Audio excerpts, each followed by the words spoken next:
Sir ಬಗ್ಗೆ ಹೇಳಿ ನೀವೇ. ನಾನು ಎಷ್ಟು ನ್ಯೂಸ್ ಮಾಡಿದೀನಿ, ಎಷ್ಟು ನ್ಯೂಸ್ ಮಾಡಿರ್ಬೋದು ಹೇಳಿ ನೀವೇ. ನಾನು ಯಾವ್ಯಾವ್ದು ನ್ಯೂಸ್ ಮಾಡಿದೀನಿ, ಎಷ್ಟು ನ್ಯೂಸ್ ಮಾಡಿದೀನಿ ಅಂತ ಹೇಳಿ. 3 ಹೊತ್ತು ಚಾನೆಲ್ ನಲ್ಲಿ ದರ್ಶನ್ ಸರ್ ಬಗ್ಗೆ ಕುತ್ಕೊಂಡು ಹಂಗೆ ಹಿಂಗೆ ಅಂತೇಳಿ ಬಡ್ಕೊಂತಾನೇ ಇದ್ದಾರೆ. ಆಯ್ತಾ, ನಾನ್ ಹಂಗ್ ಬಡ್ಕೊಂಡಿದೀನ, ನಾನ್ ಹಂಗ್ ಮಾತಾಡಿದೀನ.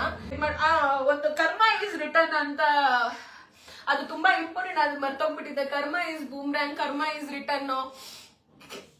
ದರ್ಶನ್ ಅವ್ರ ಬಗ್ಗೆ ಮಾತಾಡಿದಕ್ಕೆ ಸರಿಯಾಗಾಯ್ತು ನಿನ್ಗೆ ಅಂತೆಲ್ಲ ಹೇಳಿ ಹಾಕ್ತಿದ್ದೀರಾ. ಎಸ್ ನಾನು ಇವಾಗ್ಲೂ ಇಷ್ಟೊತ್ತು ಹೇಳಿದ್ನಲ್ಲ, ನಾನು ಬೆಳೆದ್ ಬಂದ ರೀತಿ ಹೇಗೆ, ನಾನು ಇದ್ ಮಾಡಿದ್ದು ಹೇಗೆ, ನಾನ್ ಎಷ್ಟು ಸ್ಟ್ರಗಲ್ ಮಾಡಿ ಬಂದಿದ್ದೀನಿ ಅಂತ ಹೇಳಿ. ನಿಜವಾಗ್ಲೂ ಒಂದು ರಿಯಲೈಸೇಷನ್ ಅಂತ ಆಗತ್ತೆ ಅಲ್ವಾ. ಸೊ ಒಂದು ಪರಿವರ್ತನೆ. ನಾವ್ ಮಾತಾಡಿದ್ದು ಮಾತುಗಳ ಬಗ್ಗೆ ನಮ್ಗೆ ತಪ್ಪಪ್ಪ ನಾವು ಮಾತಾಡಿದ್ದು ಅಂತ ನನಗೂ ರಿಯಲೈಸೇಷನ್ ಆಗಿದೆ. ಅಂಡ್ ಸೊ ಫಸ್ಟ್ ನಾನು ನಿಮ್ಗೊಂದು ಕ್ಲಾರಿಟಿ ಕೊಡ್ತೀನಿ. ನಾನು ಎಷ್ಟು ನ್ಯೂಸ್ ಮಾಡಿದೀನಿ ದರ್ಶನ್ ಸರ್ ಬಗ್ಗೆ ಹೇಳಿ ನೀವೇ. ನಾನು ಎಷ್ಟು ನ್ಯೂಸ್ ಮಾಡಿದೀನಿ, ಎಷ್ಟು ನ್ಯೂಸ್ ಮಾಡಿರ್ಬೋದು ಹೇಳಿ ನೀವೇ. ನಾನು ಯಾವ್ಯಾವ್ದು ನ್ಯೂಸ್ ಮಾಡಿದೀನಿ, ಎಷ್ಟು ನ್ಯೂಸ್ ಮಾಡಿದೀನಿ ಅಂತ ಹೇಳಿ. 3 ಹೊತ್ತು ಚಾನೆಲ್ ನಲ್ಲಿ ದರ್ಶನ್ ಸರ್ ಬಗ್ಗೆ ಕುತ್ಕೊಂಡು ಹಂಗೆ ಹಿಂಗೆ ಅಂತೇಳಿ ಬಡ್ಕೊಂತಾನೇ ಇದ್ದಾರೆ. ಆಯ್ತಾ, ನಾನ್ ಹಂಗ್ ಬಡ್ಕೊಂಡಿದೀನ, ನಾನ್ ಹಂಗ್ ಮಾತಾಡಿದೀನ. ಸ್ಟಾರ್ಟಿಂಗ್ ಅಲ್ಲಿ ನಿಮ್ಗೆಲ್ರಿಗೂ ಗೊತ್ತು, ನ್ಯೂಸ್ ಬಂದಾಗ ಅದನ್ನ ಯಾವ ರೀತಿಯಾಗಿ ಎಲ್ಲಾ ಮೀಡಿಯಾದವರು ತಗೊಂಡ್ರು. ಯಾರು ಏನ್ ಪಾಸಿಟಿವ್ ಆಗಿ ತಗೊಳ್ಳಿಲ್ಲ, ಎಲ್ರು ನೆಗೆಟಿವ್ ಆಗೇ ತಗೊಂಡಿದ್ದು. ಅಂಡ್ ನಾನ್ ಮೀಡಿಯಾದಲ್ಲಿ ಕೆಲಸ ಮಾಡ್ತಿದ್ದೆ, ಒಬ್ರು ಕೈ ಕೆಳಗಡೆ ಕೆಲಸ ಮಾಡ್ತಿದ್ದೆ ಅಂದಾಗ ಅವ್ರು ಯಾವ ರೀತಿಯಾಗಿ ನ್ಯೂಸ್ ಅನ್ನ ತಗೋತಾರೆ, ಅವ್ರು ಯಾವ ರೀತಿಯಾಗಿ ನ್ಯೂಸ್ ಅನ್ನ ಅಕ್ಸೆಪ್ಟ್ ಮಾಡ್ತಾರೆ, ನಾವು ಹಂಗೆ ಕೊಡ್ಬೇಕು. ಸರ್ ನಾನ್ ಪಾಸಿಟಿವ್ ಆಗಿ ಕೊಡ್ತೀನಿ ಸರ್, ನಾನು ದರ್ಶನ್ ಸರ್ ಅಂದ್ರೆ ಇಷ್ಟ ಸರ್, ನಾನು ಅವ್ರ ಮೂವೀಸ್ ಗಳನ್ನ ನೋಡ್ತೀನಿ ಸರ್. ಸೊ ಹಾಗಾಗಿ ನಾನು ಇದನ್ನ ಅವ್ರ ಪರವಾಗಿ ಹೇಳ್ತೀನಿ ಸರ್ ನ್ಯೂಸ್ ನ. ಆದ್ರೆ ತಗೊಂತಾರ, ನೀವೆಲ್ಲ ಒಂದ್ ಕಂಪ್ನಿಲಿ ಕೆಲಸ ಮಾಡ್ತಿರ್ತೀರಾ, ಅವ್ರು ನಿಮಗ್ ದುಡ್ಡು ಕೊಡ್ತಿರ್ತಾರೆ. ಅವರು ಹಿಂಗ್ ಮಾಡಪ್ಪ ನ್ಯೂಸ್ ನಿನ್ ಕೆಲಸ ನೀನು ಹಂಗಂತ ಹೇಳಿದಾಗ ಅವ್ರು ಈ ತರ ಮಾಡು ಅಂದಾಗ ನಾನು ಈ ತರ ಮಾಡಲ್ಲ ಸರ್, ನಾನು ಹಿಂಗೆ ಮಾಡ್ತೀನಿ ಅಂತಂದಾಗ ಅವ್ರು ಅಕ್ಸೆಪ್ಟ್ ಮಾಡ್ತಾರ, ತಗೋತಾರ? ಇಲ್ಲ ಅಲ್ವಾ, ಅವ್ರು ಹೇಳ್ದಂಗೆ ಮಾಡ್ಬೇಕಲ್ವಾ ನೀವು. ಅವ್ರು ಇವಾಗ ನೆಗೆಟಿವ್ ಆಗಿ ತಗೋತಿದ್ರು, ನಾನು ನೆಗೆಟಿವ್ ಆಗಿ ಹೇಳಿದ್ರು ಮಾತಾಡೋದಕ್ಕೆ ನಾನು ಮಾತಾಡ್ದೆ.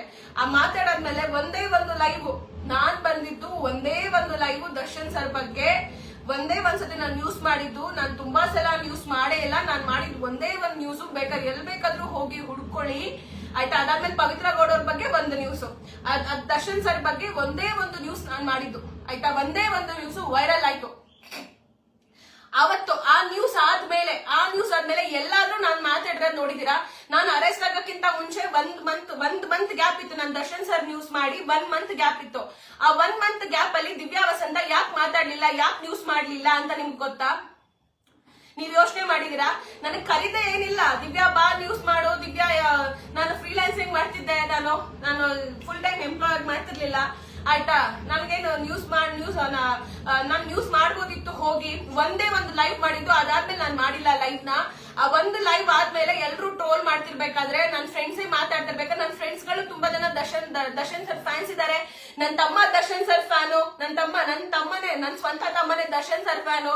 ನಾನು ಆ ಲೈವ್ ಮಾಡಿ ನಾನು ಮನೆಗ್ ಬರ್ತಿದಂಗೆ ಅವ್ನು ನನಗ್ ಬೈದ ಫೋನ್ ಮಾಡ್ಬಿಟ್ಟು, ಏನೇ ಹಂಗ್ ಮಾತಾಡಿದ್ಯಾ, ಯಾಕೆ ಹಂಗ್ ಮಾತಾಡಿದ್ಯಾ ಅಂತೆಲ್ಲ ನನಗ್ ಮಾತಾಡ್ದ. ಅವ್ನಿಗೂ ನನ್ಗೂ ಜಗಳ ಆಯ್ತು, ಇದಾಯ್ತು. ನನ್ನ ಫ್ರೆಂಡು ಮಾತಾಡಿದ್ರು, ನೀನ್ ಮಾತಾಡಿದ್ ತಪ್ಪು ಅಂತ ಅಂದ್ರು. ಅವತ್ತೇ ಅನ್ಸಿತ್ತು, ಹೌದಪ್ಪ, ನಾನು ಒಬ್ರ ಬೆಳವಣಿಗೆನ, ಒಬ್ರು ಕಷ್ಟಪಟ್ಟು, ಇವಾಗ ನಾನೇನ್ ಕಷ್ಟಪಟ್ಟು ಬಂದಿದ್ದೀನಿ, ನನ್ ಕಷ್ಟ ಅವ್ರ ಮುಂದೆ ಅವರಷ್ಟು ಕಷ್ಟ ನಾನು ಪಟ್ಟಿಲ್ಲ.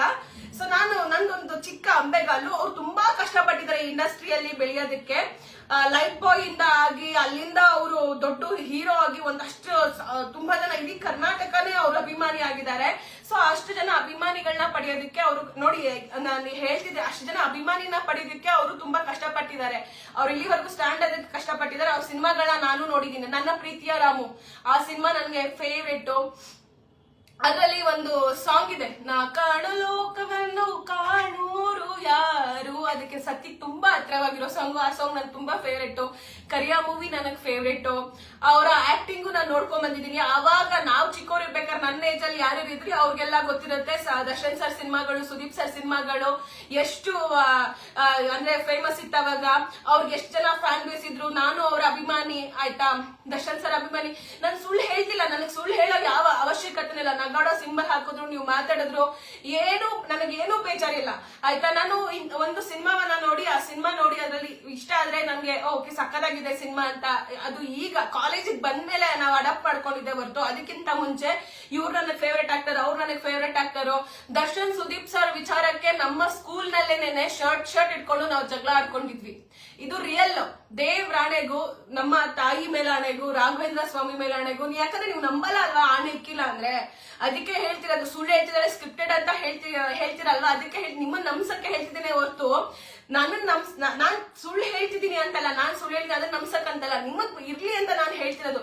ಶರ್ಟ್ ಇಟ್ಕೊಂಡು ಶರ್ಟ್ ನ ಕಿತ್ತಾಕೊಂಡು, ಅದೇ ಮಲ್ಲೇಶ್ವರಂ BBMP ಕಾಲೇಜ್ ನಲ್ಲಿ ನಮ್ಮ ಸ್ಕೂಲ್ ಮೇಟ್ಸ್ ಯಾರಾದಿದ್ರೆ ಮೇ ಬಿ ಕಮೆಂಟ್ ಹಾಕ್ಬೋದೇನೋ. ಸೊ ನಾವು ಶರ್ಟ್ ಇಟ್ಕೊಂಡು ಜಗಳ ಆಡಿದೀವಿ ದರ್ಶನ್ ಸರ್ ಸುದೀಪ್ ಸರ್ ವಿಚಾರಕ್ಕೆ. ಹಂಗೆ ಜಗಳ ಆಡಿರೋದು ನಾವು ಸ್ಕೂಲ್ ಕಾಲೇಜ್ ಟೈಮ್ ನಲ್ಲಿ ಆಯ್ತಾ. ನಾವ್ ಅವಾಗ್ಲಿಂದನೂ ಅವ್ರ ಸಿನಿಮಾಗಳನ್ನ ನೋಡ್ಕೊಂಡ್ ಬಂದಿದೀನಿ.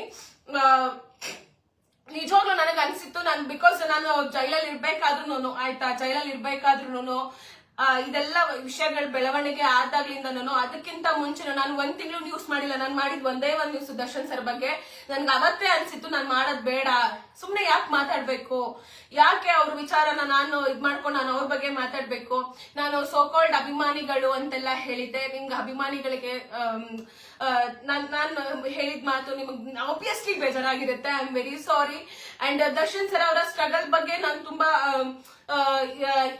ಏನೋ ಅನ್ನೋ ತರ ಮಾತಾಡ್ಬಿಟ್ಟಿದೀನಿ. ಅದಕ್ಕೂ ನಾನು ಸಾರಿ ಕೇಳ್ತೀನಿ. ಯಾಕಂದ್ರೆ ಆ ಟೈಮ್ ಅಲ್ಲಿ ನಿಮ್ಗೆ ಓಕೆ ಹಿಂಗ್ ಮಾತಾಡ್ಬೇಕಪ್ಪ, ವೈರಲ್ ಆಗ್ಬೇಕು, ಅದು ನಾವು ನ್ಯೂಸ್ ಅಪ್ಡೇಟ್ಸ್ ಕೊಡ್ಬೇಕಪ್ಪ ಅಂತ ಇರುತ್ತೆ. ಆ ಟೈಮಲ್ಲಿ ಹಂಗ್ ಮಾತಾಡಿದ್ದೆ ನಾನು.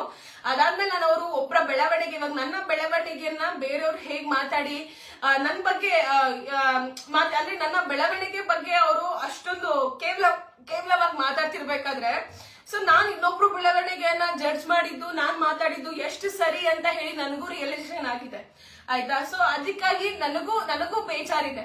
ಕರ್ಮ ಈಸ್ ರಿಟರ್ನ್ ಅಂತ ಹೇಳಿ ಹಾಕ್ತಿದಿರಲ್ಲ, ನಾನು ಅಂತ ದೊಡ್ಡ ತಪ್ಪು ನಾನು ಮಾಡೇ ಇಲ್ಲ. ನೀವ್ ಹಂಗೂ ಮಾತಾಡೋದಾದ್ರೆ ಬೈಯೋದಾದ್ರೆ ಅದೇ ಮೀಡಿಯಾದಲ್ಲಿ ಎಷ್ಟೊಂದು ಜನ ಕುತ್ಕೊಂಡು ಇವಾಗ್ಲೂ ನ್ಯೂಸ್ ಇಲ್ಲದೆ ಅವ್ರದೇ ನ್ಯೂಸ್ ಹಾಕೊಂಡು ಕುತ್ಕೊಂಡಿದ್ದಾರೆ, ಅವ್ರಿಗೆ ಹೋಗಿ ಹೇಳಿ ಆಯ್ತಾ. ಎಷ್ಟು ನ್ಯೂಸ್ ಇದೆ. ಮೊನ್ನೆ ಅಲ್ಲೋ ಒಂದು ಎಂತ ಕ್ರೈಮ್ ಮಾಡಿದಾನೆ, ಅದೆಷ್ಟು ದೊಡ್ಡ ಮಟ್ಟದಲ್ಲಿ ನ್ಯೂಸ್ ಆಗ್ತಿದೆ. ರೇಪ್ಗಳು ಆಗ್ತಿದೆ, ನಮ್ಮ ಬೆಂಗಳೂರಿನಲ್ಲಿ ರೇಪ್ ಕೇಸ್ಗಳು ಜಾಸ್ತಿ ಆಗ್ತಿದೆ. ಅದು ಎಲ್ಲಿ ಜಾಸ್ತಿ ನ್ಯೂಸ್ ತೋರಿಸ್ತಿದ್ದಾರೆ.